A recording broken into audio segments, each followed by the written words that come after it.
میری طرف سے میری پیاری بہنوں کو، دیکھنے والی اور سننے والیوں کو ربیع اول کا مہینہ بہت بہت مبارک ہو۔ اللہ سے دعا کرتے ہیں کہ اے اللہ مسلمان ایمان والے کلمہ پڑھنے والوں کو ہزاروں مہینے ایسے دیکھنے نصیب ہوں اور نبی پاک صلی اللہ علیہ وسلم کی محبت میں درود پڑھنے کی توفیق عطا فرما۔ میری بہنوں، ایک روایت ہے کہ ان حضرت محمد مصطفیٰ صلی اللہ علیہ وسلم ایک دن اپنے صحابہ کے ساتھ بیٹھے ہوئے تھے کہ ایک مرد قریشیوں میں سے آیا اور آ کر کہنے لگا، یا رسول اللہ صلی اللہ علیہ وسلم، میں نے ابو جاہل سے 10,000 درہم لینے ہیں، جبکہ وہ میرے پیسے درہم جو ہے واپس نہیں کر رہا۔ اگر آپ مجھے وہ درہم دلوا دیں تو آپ کا احسان ہوگا۔ آپ صلی اللہ علیہ وسلم نے فرمایا کہ ٹھیک ہے، آؤ چلو میرے ساتھ۔ آپ صلی اللہ علیہ وسلم نے اس شخص کا ہاتھ پکڑا اور اس مرد کا ہاتھ پکڑا اور لے کر ابو جاہل کے پاس پہنچ گئے۔ کیا دیکھتے ہیں کہ ابو جاہل جو ہے قریشیوں کے لوگوں کے ساتھ مل کر جو ہے بیٹھے ہوئے ہیں۔ جیسے ہی محمد مصطفیٰ صلی اللہ علیہ وسلم وہاں پہنچے، ابو جاہل کھڑے ہوئے، انہوں نے بہت احترام کیا اور عرض کی کہ آپ کا آنا کیسا ہوا؟ تو آپ صلی اللہ علیہ وسلم نے فرمایا کہ میں اس لیے آیا ہوں کہ آپ نے اس غریب بندے کے جو ہیں 10,000 درہم دینے ہیں، آپ کیوں نہیں دیتے؟ وہ شخص کہنے لگا، یا رسول اللہ میں کمزور ہوں، یہ طاقتور ہے، جب میں اس کے پاس پیسے لینے کے لیے آتا ہوں تو یہ جو ہے آگے سے مجھے لارے لگاتا ہے، پھر کہتا ہے پھر اگلے دن آنا، اور کبھی کچھ کہتا ہے کبھی کچھ کہتا ہے، کیونکہ یہ طاقتور ہے اور میں کمزور ہوں۔ یا رسول اللہ یہ اب آپ کے سامنے ہے، آپ مجھے اس سے 10,000 درہم لے دیجئے۔ آپ صلی اللہ علیہ وسلم نے فرمایا، ابو جاہل آپ کیوں نہیں اس کے 10,000 درہم دیتے؟ جیسے ابو جاہل نے اس طرح نظر جو اٹھائی محمد مصطفیٰ صلی اللہ علیہ وآلہ وسلم کے چہرے مبارکہ پر دیکھنے کے لیے کہ کیا دیکھتے ابو جاہل کہ میرے نبی پاک صلی اللہ علیہ وسلم کے دونوں کاندھوں پہ 2 اژدہا سانپ ہیں۔ ابو جاہل نے جب دیکھا کہ نبی پاک صلی اللہ علیہ وآلہ وسلم کے دونوں کاندھوں کے اوپر جو ہے اژدہا سانپ ہے، اور خوف کے مارے جو ہے ابو جاہل نے فوراً اپنی جیب سے 10,000 درہم نکالے اور عرض کی کہ یا رسول اللہ صلی اللہ علیہ وسلم یہ لے لیجیے۔ آپ صلی اللہ علیہ وسلم نے وہ 10,000 درہم لیے اور اس شخص کے ہاتھ میں تھما دیے۔ جیسے اس شخص کو دیے، اس نے میرے نبی پاک صلی اللہ علیہ وسلم کا شکریہ ادا کیا اور اس کے بعد کہنے لگا، یا رسول اللہ ایک چھوٹی سی درخواست ہے۔ آپ صلی اللہ علیہ وسلم نے فرمایا کہ بتاؤ کیا درخواست ہے؟ اس شخص نے کہا، یا رسول اللہ آپ کے آنے پر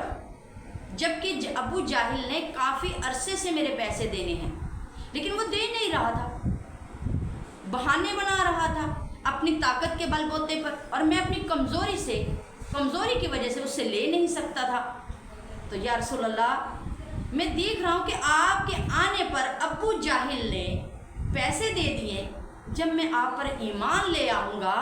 تو اللہ رب العزت مجھ سے کتنا راضی ہوگا۔ یا رسول اللہ آپ مجھے کلمہ پڑھا دیجئے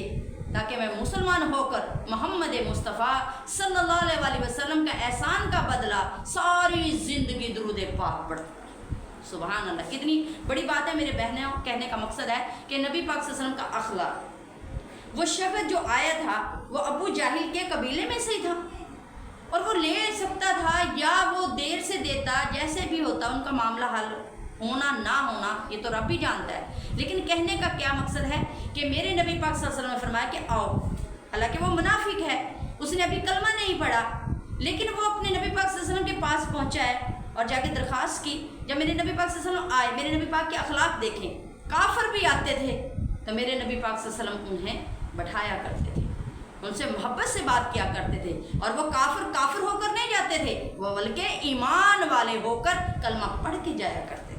یہ میرے محبوب محمد مصطفیٰ صلی اللہ علیہ وسلم کا اخلاق ہے۔ تو اس شخص نے کہا، یا رسول اللہ آپ مجھے کلمہ پڑھا دیجئے۔ تو اس نے فوراً وہیں کھڑے ہو کر جو ہے کلمہ پڑھا، اور اس کے بعد جو ہے ابو جاہل کی بیوی کو پتہ چل گیا کہ محمد بن عبداللہ جو ہے آئے تھے، اور ابو جاہل نے اس کی بڑی عزت احترام کیا اور اسے 10,000 درہم بھی دے دیا اس شخص کا جو قرضہ دینا تھا۔ ابو جاہل کی بیوی بڑا ان کے ساتھ جھگڑا کیا اور کہنے لگی تم نے اپنا مال بھی دے دیا اور پھر یہ احترام بھی دشمن کا کیا، کیوں کیا ایسا؟ ابو جاہل کہنے لگا، سن میری بات، کہ جب اب محمد مصطفیٰ صلی اللہ علیہ وسلم تشریف لائے تو میں نے نظریں اٹھا کر آپ صلی اللہ علیہ وسلم کے چہرے مبارکہ کو دیکھنا چاہا تو مجھے چہرے کے ساتھ ہی ان کے کاندھوں پر 2 اژدہا نظر آئے، اور مجھے ایسا لگ رہا تھا کہ اگر میں تھوڑا سا آگے بڑھوں گا تو وہ اژدہا جو سانپ کاندھوں پہ سوار ہیں میں فوراً وہ مجھے نگل جائیں گے، جس کے خوف سے میں نے فوراً ہی اپنے جیب سے وہ جو ہے 10,000 درہم نکالے اور انہیں دے دی اور فوری انہیں رخصت کر دیا۔ اگر میں ان کے 10,000 نہ دیتا، ان کے آنے پر، آپ صلی اللہ علیہ وسلم کے آنے پر میں 10,000 نہ دیتا تو میرے محبوب محمد مصطفیٰ صلی اللہ علیہ وسلم کے کاندھوں پر اللہ کی طرف سے جو اژدہا اسے دکھائی دیے جا رہے تھے وہ فوراً ہی ابو جاہل کو نگل جاتے۔ وہ اژدہا نہیں تھے، وہ تو میرے رب کی طرف سے ایک معجزہ تھا کہ لوگو میرے نبی کے آنے کا احترام کرو اور میرے نبی پر درود پاک پڑھتے رہو۔ میرے نبی سے محبت کرنے والوں، اب 12 ربیع الاول کا مہینہ آ رہا ہے، اسے دھوم دھام سے مچاؤ، اسے خوشی سے مناؤ۔ اپنے بیٹوں کی تو ہم سالگرہ کرتے ہیں، لیکن جب 12 ربیع الاول آتا ہے تو پھر مشورے لیتے ہیں،